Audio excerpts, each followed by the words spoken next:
ವೀಕ್ಷಕರೇ, aspiring electricians ಮತ್ತೆ electrical ಇಂಜಿನಿಯರ್ಸ್‌ಗೆ ಕಲಿಸೋ ಫಸ್ಟ್ ಅಂಡ್ ಬೇಸಿಕ್ ಫಾರ್ಮುಲಾ ಏನು ಅಂತಂದ್ರೆ ಓಮ್ಸ್ ಲಾ.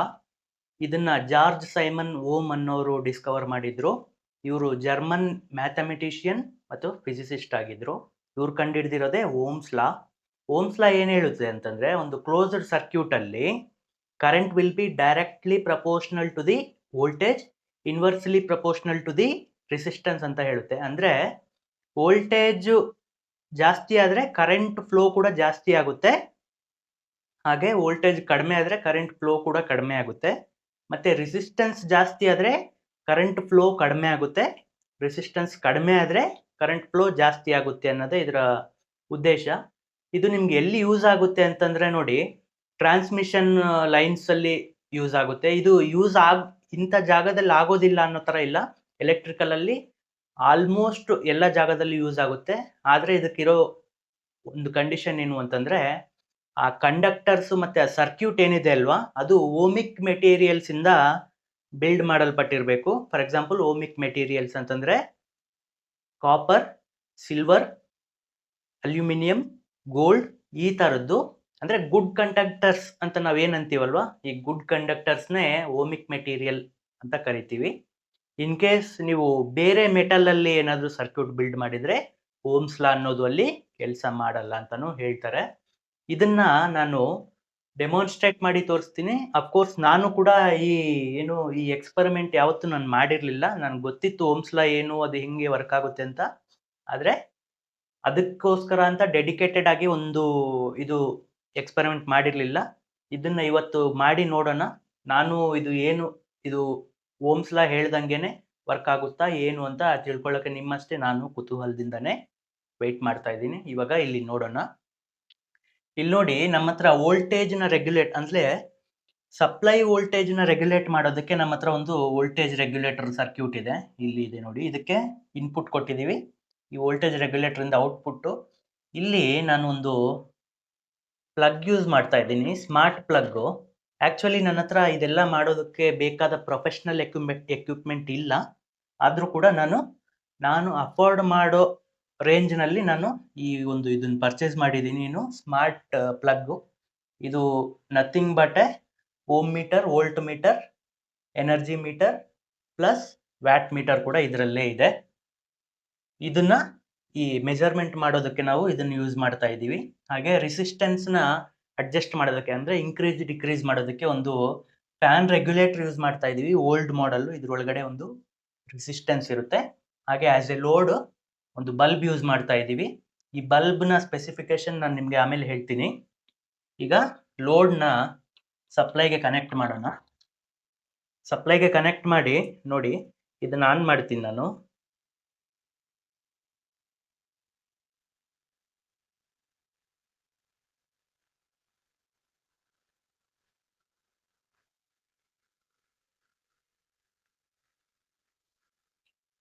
ಲೋಡ್ ಆನ್ ಮಾಡಿದ್ದೀನಿ.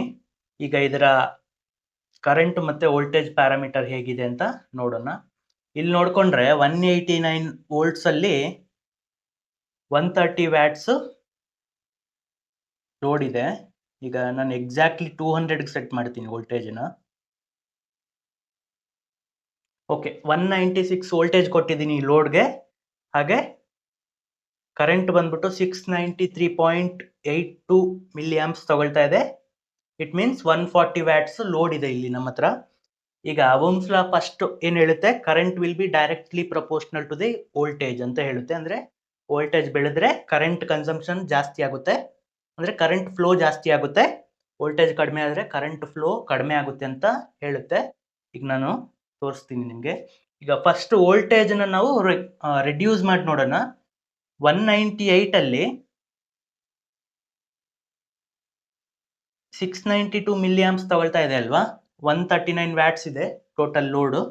ಈಗ ನಾವು ಕಡಿಮೆ ಮಾಡೋಣ, ಇದನ್ನ ಒಂದು 40 ವೋಲ್ಟ್ಸ್ ರೆಡ್ಯೂಸ್ ಮಾಡಿ ನೋಡೋಣ.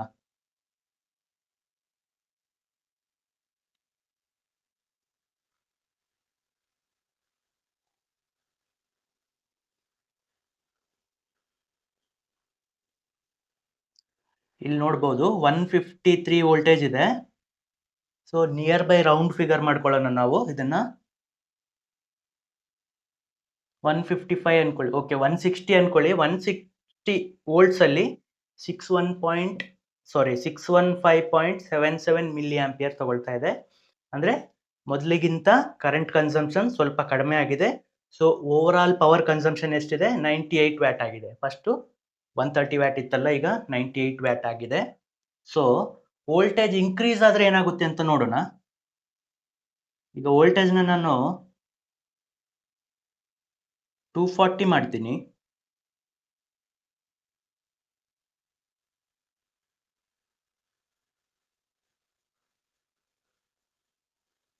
ಓಕೆ, ಈಗ ನಮ್ಮ ಹತ್ರ ಹೈಯೆಸ್ಟ್ ಅವೈಲಬಲ್ ವೋಲ್ಟೇಜ್ 233 ಅಂತ ತೋರಿಸ್ತಾ ಇದೆ.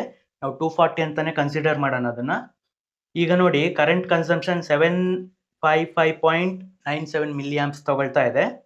ಸೊ ಕರೆಂಟ್ ಕನ್ಸಂಪ್ಷನ್ ಕೂಡ ನಾವು ಫಸ್ಟ್ ಏನು ಇತ್ತಲ್ವ ಅದಕ್ಕಿಂತ ಜಾಸ್ತಿ ಆಗಿದೆ current consumption. So over all power ಈಗ 179.7 ವ್ಯಾಟ್ಸ್ಗೆ ಕನ್ಸಂಪ್ಷನ್ ಆಗ್ತಾ ಇದೆ. ಸೊ ಇದರ ಅರ್ಥ ಏನಾಯ್ತು? ಓಮ್ಸ್ ಲಾ ಹೇಳ್ದಂಗೆ current is directly proportional to the voltage. Voltage ಬೆಳೆದ್ರೆ ಕರೆಂಟ್ ಫ್ಲೋ ಕೂಡ ಬೆಳೀತಾ ಇದೆ. ವೋಲ್ಟೇಜ್ ಕಡಿಮೆ ಆದ್ರೆ ಕರೆಂಟ್ ಫ್ಲೋ ಕೂಡ ಕಡಿಮೆ ಆಗ್ತಾ ಇದೆ. ಸೊ ಇದು ಕ್ಲಿಯರ್ ನಮ್ಗೆ. ಈಗ ರೆಸಿಸ್ಟೆನ್ಸ್ ಬಗ್ಗೆ ನೋಡೋಣ. ಓಮ್ಸ್ ಲಾ ಏನ್ ಹೇಳುತ್ತೆ? ರೆಸಿಸ್ಟೆನ್ಸ್ ಬೆಳೆದ್ರೆ ಕರೆಂಟ್ ಫ್ಲೋ ಕಡಿಮೆ ಆಗುತ್ತೆ ಅಂತ ಹೇಳುತ್ತೆ. ಸೊ ಈಗ ಸರ್ಕ್ಯೂಟ್ ಅಲ್ಲಿರೋ ರೆಸಿಸ್ಟೆನ್ಸ್ ನ ನಾವು ಜಾಸ್ತಿ ಮಾಡೋಣ.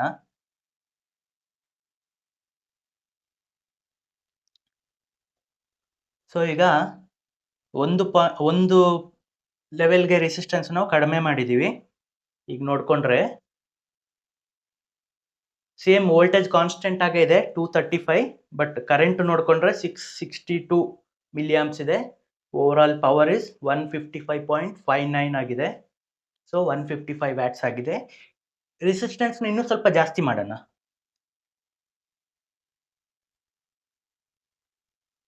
ಸೊ ರೆಸಿಸ್ಟೆನ್ಸ್ 2 ಸ್ಟೆಪ್ಸ್ ಜಾಸ್ತಿ ಮಾಡಿದೀವಿ. ಈಗ 581 ಮಿಲಿ ಆಂಪ್ಸ್ ತಗೊಳ್ತಾ ಇದೆ. Over all 135 watts. ಈಗ ರೆಸಿಸ್ಟೆನ್ಸ್ ಇನ್ನೂ ಸ್ವಲ್ಪ ಕಡಿಮೆ ಮಾಡೋಣ, ಜಾಸ್ತಿ ಮಾಡೋಣ. ರೆಸಿಸ್ಟೆನ್ಸ್ ಜಾಸ್ತಿ ಮಾಡ್ತಾ ಇದ್ದೀವಿ. ನೋಡ್ಬೋದು 508 ಮಿಲಿ ಆಂಪ್ಸ್ ತಗೊಳ್ತಾ ಇದೆ. ಹಾಗೆ 120 ವ್ಯಾಟ್ಸ್ ಪವರ್ ಕನ್ಸಂಪ್ಷನ್ ಇದೆ. ಇನ್ನೂ ಜಾಸ್ತಿ ಮಾಡೋಣ ರೆಸಿಸ್ಟೆನ್ಸ್ ನ. 454 ಮಿಲಿ ಆಂಪ್ಸ್ ಕರೆಂಟ್ ಆಗಿದೆ. 107 ವ್ಯಾಟ್ಸ್ ಪವರ್ ಕನ್ಸಂಪ್ಷನ್ ಇದೆ. ಹಾಗೆ ರೆಸಿಸ್ಟೆನ್ಸ್ ಈಗ ಕಡಿಮೆ ಮಾಡ್ತಾ ಹೋಗೋಣ, ನೋಡೋಣ ಏನಾಗುತ್ತೆ ಅಂತ.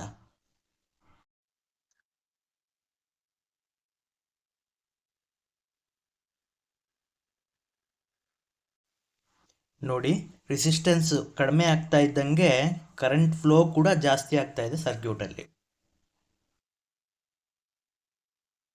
ನೋಡ್ಬೋದು ಕರೆಂಟು ಇವೆಂಚುವಲಿ ಜಾಸ್ತಿ ಆಗ್ತಾ ಇದೆ.